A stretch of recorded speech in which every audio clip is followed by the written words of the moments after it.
Lecture आज का lecture number 12 में हम लोग अनएम्प्लॉयमेंट का टॉपिक कवर करेंगे। हमारा सेकंड लास्ट टॉपिक है, इसके बाद सिर्फ हमारा एक टॉपिक रह जाएगा। अनएम्प्लॉयमेंट का टॉपिक थोड़ा सा जरा इंटरेस्टिंग भी है और थोड़ा सा जरा लेंथी भी है। आज के बेटे लेक्चर में आप लोग लर्न करेंगे कि अनएम्प्लॉयमेंट कहते किसको हैं, एक अनएम्प्लॉयड पर्सन कौन होता है, किस तरीके से इकोनॉमिस्ट जो होते हैं यानी कि जो आपके पॉलिसी मेकर्स होते हैं हमारी अनएम्प्लॉयमेंट को ओवरऑल इकोनॉमी में कैसे ट्रीट किया जाता है। तो बेटे इसका कंटेंट कुछ इस तरीके से है। सबसे पहले हम लोग करेंगे अनएम्प्लॉयमेंट को आइडेंटिफाई करना कि क्या जिस फिगर्स और फैक्ट्स की हम बात करें क्या वो अनएम्प्लॉयमेंट का रिकॉर्ड है कि नहीं है। फिर अनएम्प्लॉयमेंट की टर्म से आगे एक टर्मिनोलॉजी निकलती है जॉब सर्च, कि जॉब सर्च, जॉब को एक्चुअली सर्च करना होता क्या है और इसमें पब्लिक पॉलिसी हमारी किस किस्म की हमें देखने को मिलती है। मकसद आप लोगों को बताने का ये है कि आज के लेक्चर के थ्रू आप लोग को ये पता लगेगा कि जो जॉब सर्च का जो एक टर्म है वो इकोनॉमिस्ट या पॉलिसी मेकर्स हमारे कैसे ट्रीट करते हैं उसको, और उसके लिए हमारे लिए वो क्या करते हैं। यानी कि जॉब सर्च को सिक्योर करने के लिए, अपनी नेशन को प्रोटेक्ट करने के लिए गवर्नमेंट हमारे लिए किस किस्म की पब्लिक पॉलिसीज को बनाती है। ये सारी चीजें आज हम इसमें देखेंगे। नेक्स्ट मिनिमम वेज लॉज है और फोर्थ पे आपकी यूनियंस और कलेक्टिव बार्गेनिंग और थ्योरी ऑफ एफिशिएंसी है। आज के टॉपिक में हम सिर्फ और सिर्फ फर्स्ट टू कंटेंट्स को क्लियर करेंगे। नेक्स्ट लेक्चर में इंशाल्लाह ये तीनों की तीनों चीजें डिस्कस हो जाएंगी। तो फर्स्ट सबसे पहले मैं अगर बात कर लूं बेटे तो आइडेंटिफाइंग अनएम्प्लॉयमेंट आपका पहला टॉपिक है। अब अनएम्प्लॉयमेंट को आइडेंटिफाई कैसे करना है ये तो आप लोग को पता लग जाएगा, और आप लोग इससे पहले ये जानना चाहिए कि अनएम्प्लॉयमेंट की डेफिनेशन हमें बताई जाए कि अनएम्प्लॉयमेंट है क्या। अनएम्प्लॉयमेंट का जो अनएम्प्लॉयमेंट के बारे में इंट्रोडक्शन देना या अनएम्प्लॉयमेंट है क्या वो सारा का सारा इसी के अंदर कवर अप हो जाएगा। यानी कि आइडेंटिफाइंग अनएम्प्लॉयमेंट में आप लोग का अनएम्प्लॉयमेंट के साथ इंट्रोडक्शन भी मुकम्मल कर दिया जाएगा।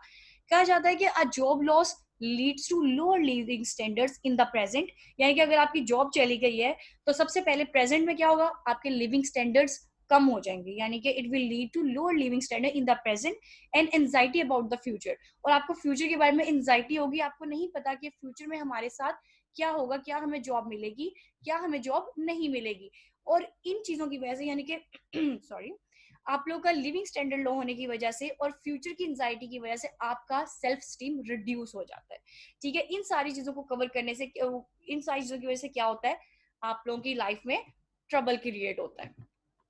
There will be a lot of troubles. यानी कि आप लोग के लिविंग स्टैंडर्ड कम हो जाते हैं जॉब लॉस की वजह से, एंजाइटी फ्यूचर होता है और इसके साथ साथ आप लोग का सेल्फ स्टीम रिड्यूस हो जाता है। ठीक है जी, इस ये सारे के सारे ट्रबल्स एसोसिएट कर दिए जाते हैं आपके अनएम्प्लॉयमेंट के साथ। नेक्स्ट अब ये बात करते हैं कि अनएम्प्लॉयमेंट को आइडेंटिफाई कैसे करें, कैसे हमें पता लगे कि हम अनएम्प्लॉयमेंट की बात करें। तो बेटे कहा जाता है कि losing a job can be the most distressing economic event in a person's life. ये जो अनएम्प्लॉयमेंट है ना, ये एक इकोनॉमिक इवेंट है। ठीक है, इकोनॉमी से रिलेटेड है। इकोनॉमी स्टेबल होगी तो डेफिनेटली जॉब्स हर किसी के पास होंगी, एटलीस्ट जॉब्स ना होंगी तो उनका अपना एक सेटअप होगा, कोई इस किस्म की उनके पास अर्निंग सोर्स होगा। ठीक है, अगर उनके पास कोई काम करने को ना हो तो ये बेसिकली एक बहुत ही डिस्ट्रेसिंग किस्म का इकोनॉमिक इवेंट एक इंसान की जिंदगी में कहा जाता है। अब जो the problem of unemployment is usually divided into two categories. Economist, याद रहे, इकोनॉमिस्ट अनएम्प्लॉयमेंट की प्रॉब्लम को दो कैटेगरीज में डील करते हैं। अगर आप लोग में से काफी सारे स्टूडेंट्स को, बल्कि सबको अगर याद हो तो हम लोगों ने फर्स्ट लेक्चर में डिस्कस किया था कि आप लोग का जो मैक्रो इकोनॉमिक्स का टॉपिक है वो आपकी पूरी नेशन को लेके, पूरी इकोनॉमी का टॉपिक है। ठीक है, आपकी पूरी इकोनॉमी को लेके चलता है साथ। तो पूरी इकोनॉमी के मेन जो इश्यूज है उनको डील करते हैं, इकोनॉमिक ग्रोथ को, अनएम्प्लॉयमेंट को और आपकी डेवलपमेंट को। तो इकोनॉमिक ग्रोथ हम जीडीपी के थ्रू देख चुके हैं। तो अनएम्प्लॉयमेंट एक दूसरी बड़ी मैक्रो इकोनॉमिक प्रॉब्लम है जिसको डील किया जाता है। तो जब इकोनॉमिस्ट इस दूसरी बड़ी प्रॉब्लम को डील करते हैं तो वो क्या करते हैं, इसको टू कैटेगरीज में डिवाइड कर देते हैं। पहली कैटेगरी कही जाती है कि लॉन्ग रन प्रॉब्लम, कि नेचुरल रेट ऑफ अनएम्प्लॉयमेंट। दो पीरियड्स होते हैं बेटे इकोनॉमिस्ट की नजर में, एक होता है शॉर्ट रन पीरियड, एक होता है लॉन्ग रन पीरियड। अगर अनएम्प्लॉयमेंट का रेट जो है नेचुरली तौर पर देखा जाए तो उसको लॉन्ग रन प्रॉब्लम कहा जाता है। उसको देखा कैसे जाता है बेटे, कि परसिस्टेंट जॉबलेसनेस आ जाए, यानी कि मुकम्मल एक लॉन्ग रन, एक लॉन्ग फेज के अंदर जॉब्स नहीं मिल रही हैं, जॉब्स अवेलेबल नहीं है, refers to the amount of unemployment that the economy normally experience. और नॉर्मली हर किस्म की इकोनॉमी में ये देखा जाता है। आप पाकिस्तान से लेके इंडिया तक देख ले तो लॉन्ग रन अनएम्प्लॉयमेंट चल रही है, और उसको इकोनॉमिक्स टर्म में अगर लॉन्ग रन प्रॉब्लम को नाम लेना हो तो उसको नाम दे दिया जाता है नेचुरल रेट ऑफ अनएम्प्लॉयमेंट। यानी कि अगर कहीं बात हो रही है कि natural rate of unemployment Norway का ये है, natural rate of unemployment Europe का ये है, तो इट मींस के they are discussing about long run problem. Next ये कहा जाता है कि एक शॉर्ट रन प्रॉब्लम होती है। शॉर्ट रन प्रॉब्लम अनएम्प्लॉयमेंट की शॉर्ट रन प्रॉब्लम को नाम दे दिया जाता है साइक्लिकल रेट ऑफ अनएम्प्लॉयमेंट का। इसको साइक्लिकल नेम क्यों दिया गया है? क्योंकि ये ईयर टू ईयर रेफर करता है। समटाइम्स क्या होता है, unemployment year two year different रहती है। हो सकता है कि it deals with the short term fluctuations associated with the ups and downs of the business cycle. हमें पता है हमारे बिजनेस साइकिल में बूम भी आता है, डिप्रेशन भी आता है। जब डिप्रेशन की तरफ हमारा बिजनेस जाना स्टार्ट करता है तो अक्सर प्रोड्यूसर्स क्या करते हैं, अपने एम्प्लॉयज को कम कर देते हैं, या एम्प्लॉयज को कम कर देते हैं, या फिर अपने जो मौजूदा एम्प्लॉयज उनकी सैलरीज कम कर दी जाती हैं। उस सूरत में क्या होता है, कुछ लोग जो कि इस थोड़ी सैलरी के साथ सेटिस्फाइड है वो स्टिक टू देयर जॉब्स। जो इनसे सेटिस्फाई नहीं होते दे लीव द बिजनेस, वो अपनी जॉब छोड़ के चले जाते हैं। इसकी वजह से ये एक साइक्लिकल रेट ऑफ अनएम्प्लॉयमेंट देखा जाता है। यानी कि अगर एक लॉन्ग रन प्रॉब्लम देखी जाए अनएम्प्लॉयमेंट को, उसको नेचुरल रेट ऑफ अनएम्प्लॉयमेंट बोलते हैं। अगर शॉर्ट रन में ऑब्जर्व किया जाए अनएम्प्लॉयमेंट की प्रॉब्लम को तो उसको साइक्लिकल रेट ऑफ अनएम्प्लॉयमेंट कह दिया जाता है। इसके अलावा अब बात आती है कि अनएम्प्लॉयमेंट को मेजर कैसे करना है। इकोनॉमिक्स सिर्फ और सिर्फ थ्योरेटिकल सब्जेक्ट नहीं है, ये इम्प्लीमेंट करके भी किसी चीज को बताता है कि क्वांट की टर्म्स में फैक्ट्स एंड फिगर्स को हम लोग कैसे आगे लेके जा सकते हैं। तो बेटे जब बात आती है अनएम्प्लॉयमेंट को मेजर करने की, तो इसमें मदद करता है हमारा bureau of labour statistics. Her economy में, हर कंट्री में एक ब्यूरो ऑफ लेबर स्टैटिस्टिक्स होता है जो कि डिपार्टमेंट ऑफ लेबर के साथ एसोसिएट कर दिया जाता है। बीएलएस का काम है, मैं इसको बीएलएस बोलूंगी, याद रहे, बीएलएस से मुराद है ब्यूरो ऑफ लेबर स्टैटिस्टिक्स। ये अदारा बेसिकली अनएम्प्लॉयमेंट को मेजर करता है। अब ये अदारा अनएम्प्लॉयमेंट को मेजर कैसे करता है, इसके बारे में डिस्कस करते हैं। बीएलएस दो काम करता है। सबसे पहले ये क्या करता है, monthly house hold survey conduct करता है। बीएलएस ने अगर अनएम्प्लॉयमेंट को मेजर करना होता है तो सबसे पहला काम बीएलएस का होता है कि वो मंथली सर्वे कंडक्ट करता है हाउस होल्ड के। वो लोगों के पास दुकानों पर नहीं जाते, वो घरों में जाते हैं। क्योंकि अगर अनएम्प्लॉयमेंट का आपने रिकॉर्ड इकट्ठा करने ना डाटा, तो आपको हाउस होल्ड के पास जाना पड़ेगा। हाउस होल्ड से मुराद है घर आने, ठीक है, घर घर जाकर उनको देखना पड़ेगा कितने लोग एम्प्लॉयड हैं, कितने अनएम्प्लॉयड हैं, क्या है। अच्छा, अब जब ये घर जाके सर्वे करते हैं तो ये कुछ इस किस्म की चीजें एक्सट्रैक्ट करके लेके आते हैं। ये अनएम्प्लॉयमेंट रेट एक्सट्रैक्ट करके लेके आते हैं। ये मैं आगे बताऊंगी कि वो एक्सट्रैक्ट कैसे करते हैं। अभी सिर्फ मैं आपको इतना बता रही हूँ कि जब वो सर्वे कंडक्ट करते हैं तो वो इन चीजों के बारे में सर्वे उठा के लेके आते हैं। इनको किया कैसे जाता है, इंशाल्लाह वो नेक्स्ट स्लाइड में मैं अभी आपको बता देती हूँ। नेक्स्ट वो ये देखते हैं कि लेबर मार्केट की कोई और एस्पेक्ट्स भी हैं, कि लाइक लेबर मार्केट से कोई नई टर्मिनोलॉजी निकल रही है, कुछ ऐसी चीज है। वो ये देखते हैं कि अनएम्प्लॉयमेंट की टाइप्स, यानी कि उन्होंने टाइप्स फिक्स की हुई है अनएम्प्लॉयमेंट किस किस किस्म की और किस किस तरह की अनएम्प्लॉयमेंट का डाटा इकट्ठा करके लेके आते हैं। फिर वो वर्क वीक की एवरेज का डाटा इकट्ठा करते हैं। इसके अलावा वो अनएम्प्लॉयमेंट की ड्यूरेशन इकट्ठी करते हैं कि अगर एक इंसान अनएम्प्लॉयड है तो वो कितने से कितने अरसे तक अनएम्प्लॉयमेंट रह चुके हैं अपने घर के अंदर। 1 साल का दौरानिया है, 2 ईयर्स का है, 2 मंथ्स का है, या फ्यू वीक्स है वो अनएम्प्लॉयड है। ये सारी चीजें बीएलएस जब सर्वे कंडक्ट करता है तो इन चीजों को देखता है। नेक्स्ट बीएलएस जब ये सर्वे कंडक्ट कर लेता है, उनके आंसर्स ले लेता है, तो बीएलएस इनको कैटेगराइज करता है। ठीक है, जब आपके पास डाटा एक आ जाता है तो उसके बाद नेक्स्ट स्टेप होता है उस डाटा को कैटेगराइज करने का। तो बीएलएस भी सेम यही काम करता है, इन फॉलोइंग चीजों के ऊपर डाटा इकट्ठा करता है।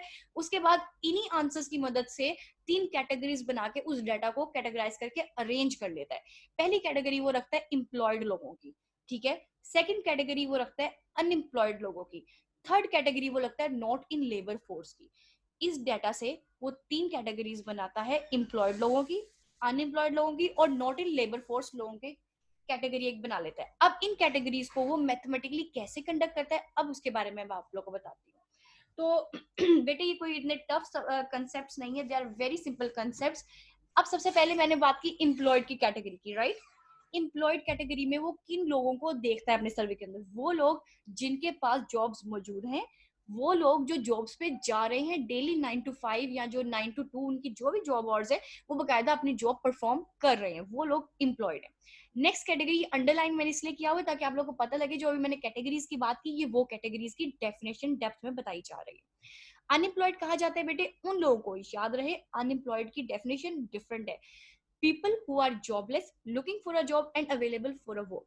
अगर एक इंसान उसके पास क्वालिफिकेशन है और वो घर बैठा हुआ है कि भाई मुझे घर बैठे जॉब मिल जाएगी, तो वो अनएम्प्लॉयड नहीं है, ठीक है। वो अपनी मर्जी से, वो वॉलंटियर अनएम्प्लॉयड है, वो अपनी मर्जी से घर बैठा हुआ है। लेकिन अगर एक इंसान के पास क्वालिफिकेशन है, स्किल्स है, कंप्लीटली ट्रेंड है, लेकिन वो जब मार्केट में जाता है तो उसको जॉब नहीं मिलती है, ठीक है, वो मार्केट में जा रहा है, वो हाथ पैर मार रहा है कि मुझे कहीं से जॉब मिल जाए, इस तरह का इंसान, इस किस्म के इंसान को इकोनॉमिक्स में अनएम्प्लॉयड कहा जाता है, जो कि बकायदा अपनी क्वालिफिकेशन होने के बावजूद मार्केट में निकलता है जॉब की सर्च में।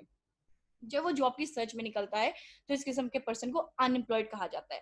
थर्ड मैंने कैटेगरी आप लोगों को बताई थी कि नॉट इन लेबर फोर्स की कैटेगरी।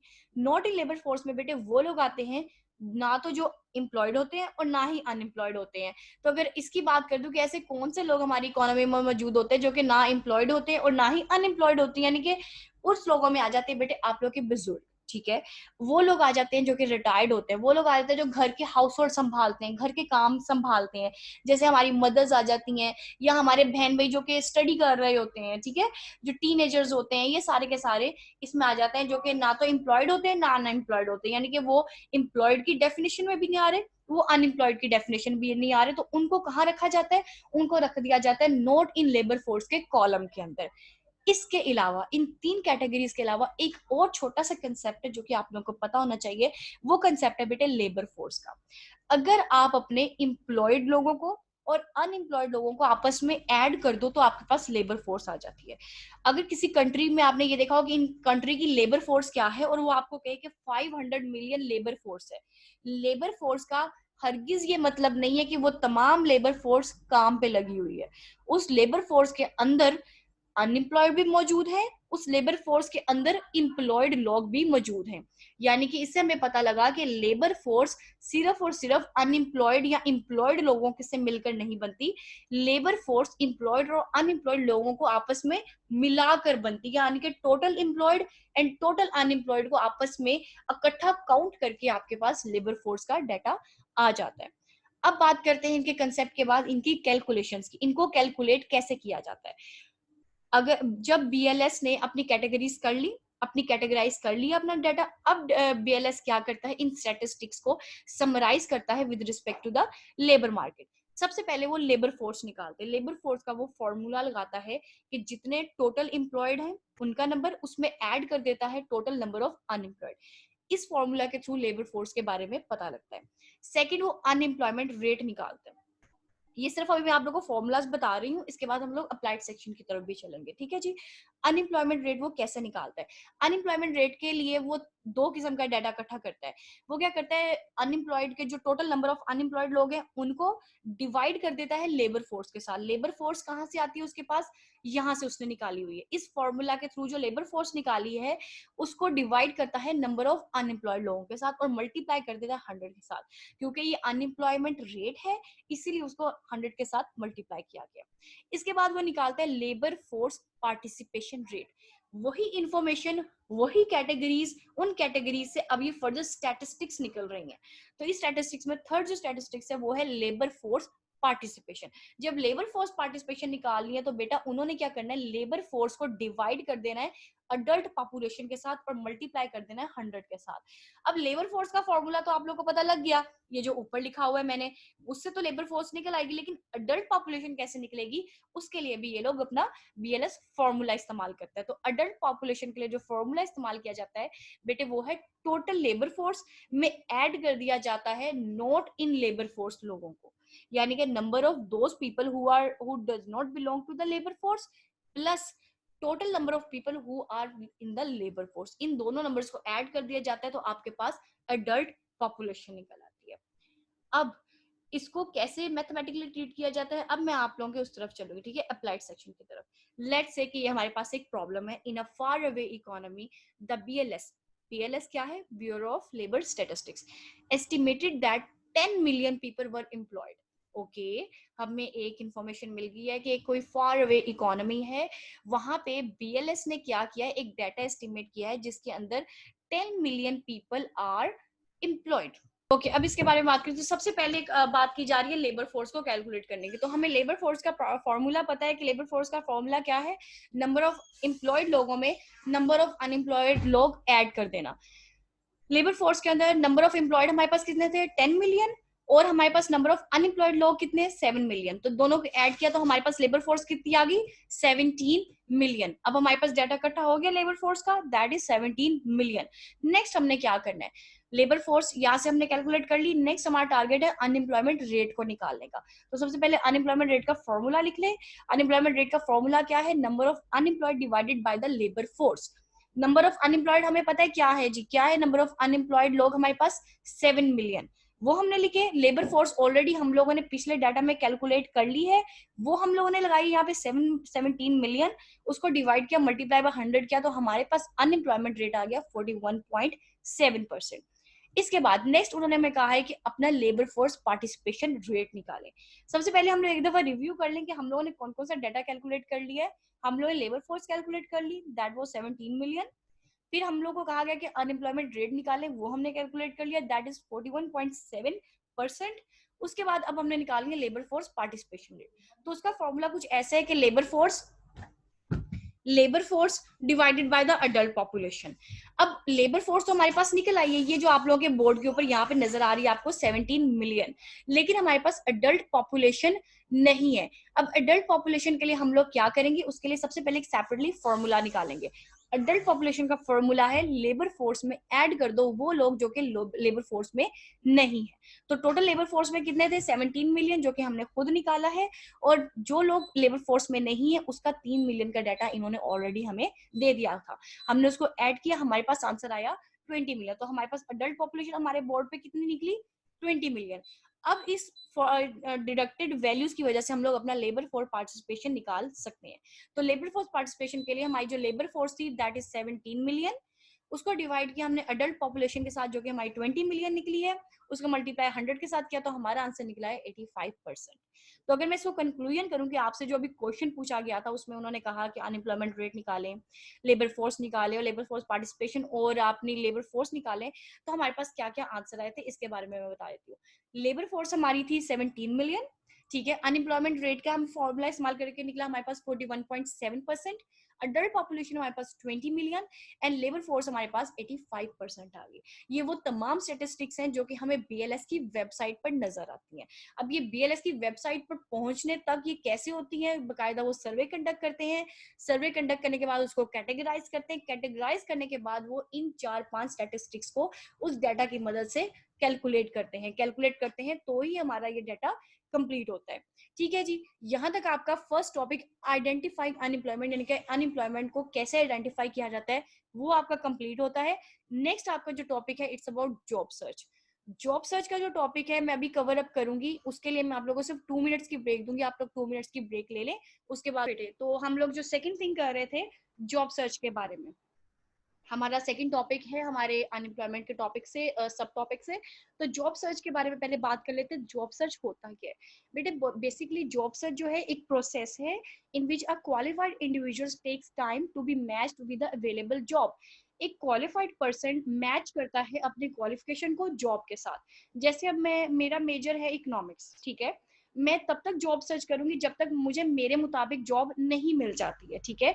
मैं अपनी जॉब बैंक्स में कर सकती हूँ यूनिवर्सिटीज में कर सकती हूँ, मैं एज अ स्कूल में भी जॉब कर सकती हूँ, तो जहां मुझे अपनी जॉब मैच लगेगी मैं वहां पे अपनी जॉब स्टार्ट कर दूंगी। तो इस दौरान जितना मैं टाइम लूंगी ये सारा का सारा मेरा जॉब सर्च टाइम पीरियड कहलाएगा। ठीक है जी। अब इसमें कहा जाता है कि it is not caused by a wage rate higher than the equilibrium, it is caused by the time spend in searching और waiting for the right job. अगर आपका एक मैक्रो इकोनॉमिक की बात की जाए, आपके ग्राफ्स वगैरह की बात कीजिए कि आपका इक्विलिब्रियम, कहते हैं ना कि जब तक इक्विलिब्रियम सेट नहीं हो जाता, डिमांड और सप्लाई की फोर्सेस आपस में इंटरेक्ट नहीं कर लेती, हमें कोई फैक्ट एंड फिगर नहीं मिलती। जॉब सर्च उसके साथ रिलेट नहीं करता, जॉब सर्च रिलेट करता है उस वक्त के इंतजार के जब तक एक इंसान को अपनी राइट जॉब नहीं मिल जाती है। अब जैसे मैं अपनी मिसाल लेती हूँ, मैंने पढ़ाने की जॉब करनी थी, ठीक है, मुझे पता है मेरा राइट गोल यही है कि मैंने पढ़ाना है, ठीक है, मैंने लेक्चरर बनना है। जब तक मैं लेक्चरर बन नहीं गई, जब तक मैं अपनी जॉब में आ नहीं गई, इससे पहले जितनी मैंने इंटर्नशिप्स की, जितनी मैंने वो क्या कहते हैं जॉब्स वगैरह की, जितनी मैंने टाइम स्पेंड किया इस पर्टिकुलर जॉब को अचीव करने के लिए, वो सारा का सारा टाइम पीरियड मेरा इंक्लूड कर दिया जाता है जॉब सर्च के अंदर। वो सारा का सारा टाइम पीरियड कहलाता है जॉब सर्च। इसके बाद बात की जाए कि why some frictional unemployment is inevitable. ये फ्रिक्शनल अनएम्प्लॉयमेंट इनवर्टेबल क्यों होती है, ये आप लोग ये छोटा सा कंसेप्ट है, इसको अंडरस्टैंड कर लें कि frictional unemployment is invertible because the economy is always changing. अब अनएम्प्लॉयमेंट इस तरह की क्यों फ्लक्चुएट करती है, क्यों फ्रिक्शनल होती है, क्योंकि उसके फ्यू रीजंस है। कभी कभी मार्केट्स में कुछ नए लोग आ जाते हैं, यानी कि हमसे भी ज्यादा क्वालिफाइड आ जाते हैं, या हो सकता है कि उनकी कोई और स्किल्स हो। फिर कुछ होता है कि जो लोग छोड़ के चले गए वो दोबारा से ज्वाइन कर लेते हैं लेबर फोर्स। इसके अलावा रीलोकेशन, समटाइम्स हमारी कंपनी उठा के कहीं और शिफ्ट कर दी जाती है, तो उसकी वजह से भी जॉब मार्केट में फ्लक्चुएशन या फ्रिक्शनल चेंज आता है। इसके अलावा जॉब क्विटर्स की वजह से भी एक अनएम्प्लॉयमेंट फ्लक्चुएट करती है, यानी कि अनएम्प्लॉयमेंट का डेटा फ्लक्चुएट करता है। अब बात करते हैं public policy and job search. Public policy यानी कि गवर्नमेंट हमारी कैसे हेल्प करती है इस टाइम पीरियड के दौरान में। तो बेटे ऐसी कोई भी पॉलिसी जो कि एक जॉब अनएम्प्लॉयड इंसान को दी जाती है, जब तक कि वो अपनी पर्टिकुलर राइट जॉब अचीव नहीं कर लेता, उस प्रोसेस में गवर्नमेंट हमारी हेल्प करती है बाय टू वेज। पहला तरीका है कि गवर्नमेंट कुछ अपनी एम्प्लॉयमेंट एजेंसीज रन करती है, कि गवर्नमेंट एम्प्लॉयमेंट प्रोवाइड करती है आपको कुछ एजेंसीज के थ्रू। पहला काम, गवर्नमेंट इंफॉर्मेशन देती है कि यहाँ यहाँ वैकेंट पोजीशंस हैं और यहाँ पे जाके आप काम कर लें। पाकिस्तान में PPSC, FPSC, IPC, Punjab jobs online, इस किस्म के अदारे हम लोगों को ये एजेंसी हमारा रोल प्ले करते हैं। यानी कि पाकिस्तान में ये जो पहला तरीकेकार है गवर्नमेंट का, वो इन वेबसाइट्स के थ्रू, यानी कि इन अदारों के थ्रू, बेसिकली मैं वेबसाइट नहीं कहूंगी, मैं अदारा कहूंगी, इन अदारों के थ्रू गवर्नमेंट हमें अनाउंसमेंट करके बताती है कि इन अदारों में जॉब्स फ्री हैं, आप यहाँ पे अपनी जॉब्स हासिल कर सकते हैं। अब उनका तरीकेकार क्या है, वो टेस्ट कंडक्ट करवाएं, वो इंटरव्यू कंडक्ट करवाएं, वो उनकी जिम्मेदारी, वो किस तरीके से करती है। मतलब कि हमें जहाँ पे जॉब्स अवेलेबल है उनके साथ कनेक्ट करने के लिए गवर्नमेंट एजेंसीज रन करती है। सेकंड, गवर्नमेंट क्या काम करती है, गवर्नमेंट ट्रेनिंग इंस्टीट्यूट या ट्रेनिंग प्रोग्राम्स रन करती है। दो तरीके कार होते हैं, एक एम्प्लॉयमेंट एजेंसीज को रन करती है गवर्नमेंट, सेकंड पॉलिसी होती है गवर्नमेंट के पास ट्रेनिंग प्रोग्राम्स बना लेना। ठीक है, ट्रेनिंग प्रोग्राम्स के बारे में सबको पता है कि जब तक आपको जॉब नहीं मिल जाती, आपकी पर्टिकुलर राइट जॉब, उस तक आप लोग अपने आप को ट्रेनिंग प्रोग्राम्स के थ्रू अपने आप को ट्रेन कर लें, या उससे आप एक अपना अर्निंग सोर्स बना लें, या अपने आप को कोई इंटर्नशिप में लगा के कुछ मजीद एक्सपीरियंस ले लें। In the case of Pakistan हमारे पास नेशनल यूथ इंटर्नशिप प्रोग्राम्स है, ई रोजगार है, हमारे पास PITAC है, हमारे पास फौजी फाउंडेशन है, हमारे पास टेवटा है, हमारे पास इल्मो हिनर फाउंडेशन है। ये तमाम वो अदारे हैं, इनके अलावा भी बहुत सारे अदारे हैं जो कि हमें जॉब सर्च के दौरान में as a training programs offer किए जाते हैं। इसके अलावा गवर्नमेंट के पास एक और तरीकेकार भी होता है। ये तो दो तरीकेकार होते हैं ना अनएम्प्लॉयड लोगों को एम्प्लॉयड बनाने के। इसके अलावा गवर्नमेंट एक अनएम्प्लॉयमेंट इंश्योरेंस के नाम से भी एक पब्लिक पॉलिसी सामने रखती है। इंश्योरेंस प्रोग्राम से बेटे क्या होता है, जब ये एक लिमिटेड टाइम पीरियड के लिए होता है, और ये तब तक दिया जाता है जब तक आप एम्प्लॉयड नहीं हो जाते हैं। अनएम्प्लॉयमेंट इंश्योरेंस आपको तब तक मिलेगा जब तक आप एम्प्लॉयड नहीं होंगे, और अगर आपने एक दफा ले लिया उसके बाद आप लोग को ये नहीं मिलेगा। पाकिस्तान में ये किस तरह का होता है, पाकिस्तान में ये बेनजीर इनकम सपोर्ट प्रोग्राम के नाम से है। यानी कि हमारे यहाँ जो बेनजीर इनकम सपोर्ट प्रोग्राम चल रहा है वो बेसिकली अनएम्प्लॉयमेंट इंश्योरेंस की ही एक मिसाल है। यहाँ पे आप लोग का टॉपिक बेटे क्लियर होता है, जो कि आज का टॉपिक हमने पेज नंबर 297 से 310 तक किया है। इस दौरान अगर अब आपको कोई क्वेश्चन है तो मैं आप लोग के जो है माइक्स वो अनम्यूट कर देती हूँ, आप लोग मेरे से पूछ लें।